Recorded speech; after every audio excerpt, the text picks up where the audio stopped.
नमस्कार, प्रणाम। कैसे हैं मित्रों? भारत के लाल में आपका स्वागत है, वंदन है, अभिनंदन है। विवेकानंद जी की जीवन यात्रा की भाग 3 अगली कड़ी में मैं आज लेके आया हूं विवेकानंद जी की शिकागो यात्रा। आज मैं आपको बताऊंगा कि वो किस तरह से शिकागो पहुंचे, किन किन रूटों से पहुंचे, वहां जाने के बाद उनको किन परेशानियों का सामना करना पड़ा एवं उन्होंने शिकागो में ऐसा क्या भाषण दिया जो आज भी विश्व प्रसिद्ध है।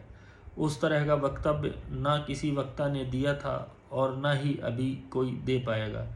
इसी के साथ मैं आपको बताना चाहूँगा कि मैंने लास्ट कड़ी में आपको उनके स्वामी श्री रामकृष्ण परमहंस महाराज के सानिध्य, उनसे शिक्षा दीक्षा और फिर उनके परलोक परागमन के बाद में पूरे भारत भ्रमण के बारे में बताया था। अब उसकी अगली कड़ी में स्वामी विवेकानंद मुंबई के बंदरगाह में जहाज में बैठ के 31 मई 1893 को रवाना हुए। वे श्रीलंका, सिंगापुर, हांगकांग, जापान और कनाडा होते हुए अमेरिका पहुंचे। शिकागो पहुंचने के बाद उन्हें पता चला कि धर्म संसद में भाग लेने के लिए आधिकारिक परिचय पत्र आवश्यक है। उस समय उनके पास यह नहीं था। बाद में एक हार्वर्ड विश्वविद्यालय के प्रोफेसर थे जॉन हेनरी राइट, जो उनकी प्रतिभा से प्रभावित होकर आयोजकों को एक अनुशंसा पत्र लिखा। इसी सहायता से स्वामी विवेकानंद को 1893 की धर्म संसद में अंदर जाने की अनुमति मिली। इस प्रकार महाराजा अजीत सिंह, आला सिंगा पेरूमल और प्रोफेसर जॉन हेनरी राइट, इन सभी का शिकागो यात्रा और वहां का भाषण दिलाने में महत्वपूर्ण योगदान था।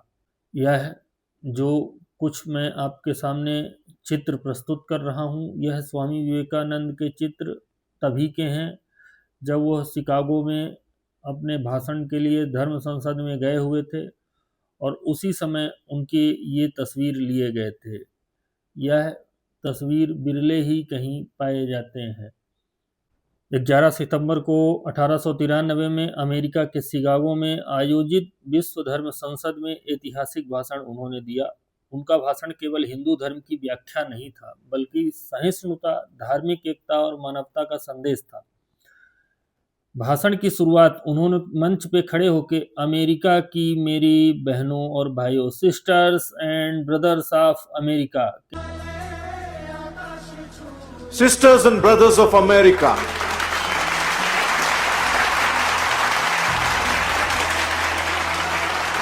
a deafening applause of 2 minutes followed.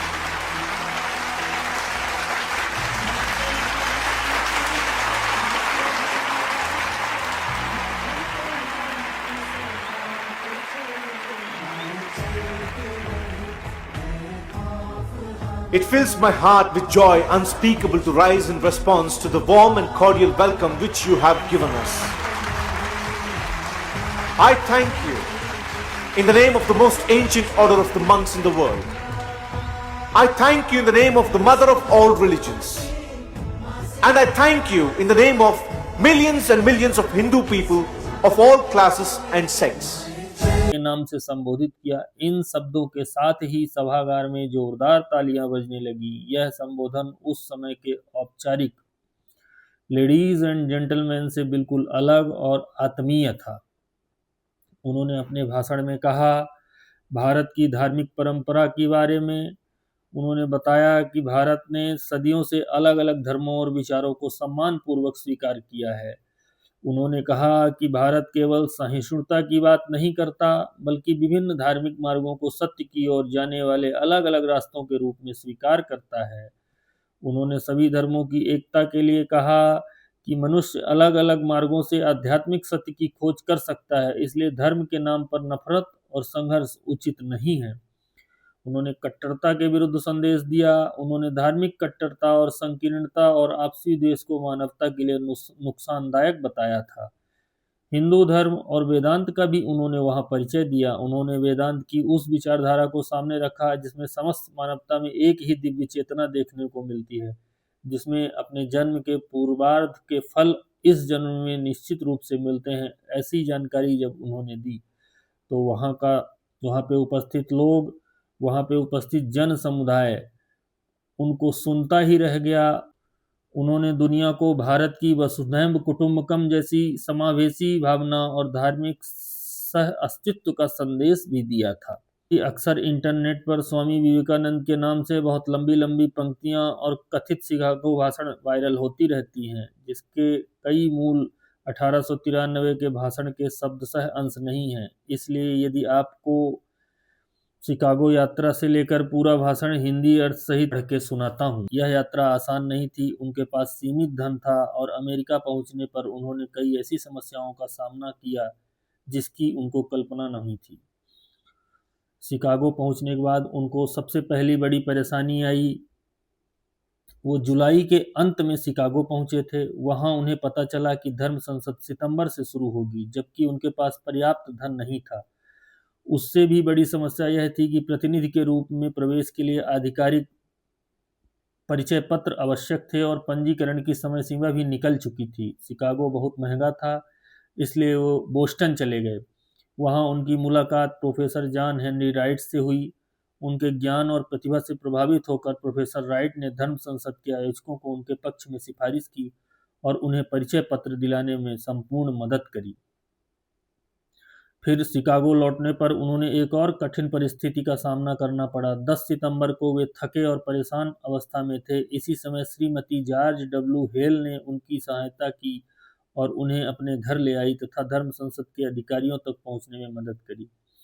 और फिर आया वो ऐतिहासिक दिन, 11 सितंबर 1893। ऐतिहासिक भाषण का दिन आया। विश्व धर्म संसद में उद्घाटन के अवसर पर स्वामी विवेकानंद मंच पर पहुंचे। उन्होंने कहा, sisters and brothers of America, मेरे अमेरिकी भाइयों और बहनों। इसके बाद उन्होंने भारत और हिंदू धर्म की उस परंपरा का परिचय दिया जो सहिष्णुता और सभी धर्मों की स्वीकृति की बात करती है। उन्होंने कहा कि भारत ने अलग अलग धर्मों के पीड़ित लोगों को आश्रय दिया है। उनके भाषण का केंद्रीय विचार था, अलग अलग मार्गों से चलने वाले मनुष्य अंततः उसी परम सत्य की ओर बढ़ जाते हैं। उन्होंने धार्मिक कट्टरता और संकीर्णता को मानवता के लिए विनाशकारी बताया और आशा व्यक्त की कि यह सम्मेलन धार्मिक कट्टरता तथा आपसी घृणा के अंत की दिशा में एक कदम बनेगा। फिर उन्होंने दूसरे दिन भाषण दिया 15 सितंबर को। 15 सितंबर 4 दिन बाद था। उन्होंने वाई वी डिसएग्री अर्थात हम आपस में असहमत क्यों हैं, इस विषय पर भाषण दिया। इस विषय में उन्होंने कुएं के मेढक की प्रसिद्ध कहानी सुनाई। एक मेढक जीवन भर कुएं में रहता है, उसके लिए वही कुआं पूरी दुनिया। एक दिन समुद्र का मेढक वहां आया। कुएं वाला मेढक समुद्र की विशालता की कल्पना भी नहीं कर सकता था। स्वामी जी ने इस कहानी के माध्यम से समझाया कि मनुष्य अक्सर अपने छोटे से अनुभव और अपनी सीमित धार्मिक तथा सामाजिक सोच को ही पूरी दुनिया का सत्य मान लेता है। उनका संदेश था, अपनी सोच का कुआं बड़ा करो, दूसरों धर्मों और विचारों को समझो। फिर तीसरा दिन उनका भाषण आया 19 सितंबर को। उनका महत्वपूर्ण संदेश था पेपर ऑन हिंदुज़्म। उन्होंने हिंदू धर्म पर अपना बहुत महत्वपूर्ण विस्तृत वक्तव्य प्रस्तुत किया। उसमें उन्होंने हिंदू धर्म को केवल किसी एक संप्रदाय या एक मत तक सीमित न मानते हुए उसकी विशाल और विविध परंपरा को समझाया। उन्होंने वेदांत, विभिन्न धार्मिक विचारों और आध्यात्मिक मार्गों के सह अस्तित्व की चर्चा की। इसका मुख्य विचार हिंदू धर्म की शक्ति उसकी विविधता को स्वीकार करने में है। उन्होंने यह भी समझाया कि हिंदू परंपरा में विभिन्न स्तरों के धार्मिक विचारों के लिए स्थान रहा है। फिर अगला दिन आया 20 सितंबर। 20 सितंबर को उनका वक्तव्य था, religion is not a crying need of India. 20 सितंबर को उन्होंने भारत की वास्तविक समस्या पर बहुत महत्वपूर्ण बात की। उनका तर्क था कि भारत में धर्म की कमी नहीं है। भारत की तत्काल आवश्यकता है भूखे व्यक्तियों को भोजन, गरीबों को सहायता, अशिक्षितों को शिक्षा और कमजोर व्यक्तियों को आत्मविश्वास। उन्होंने यह प्रश्न उठाया कि यदि कोई व्यक्ति भूखा है तो उसे केवल धार्मिक उपदेश देने से उसकी भूख समस्या हल नहीं होगी।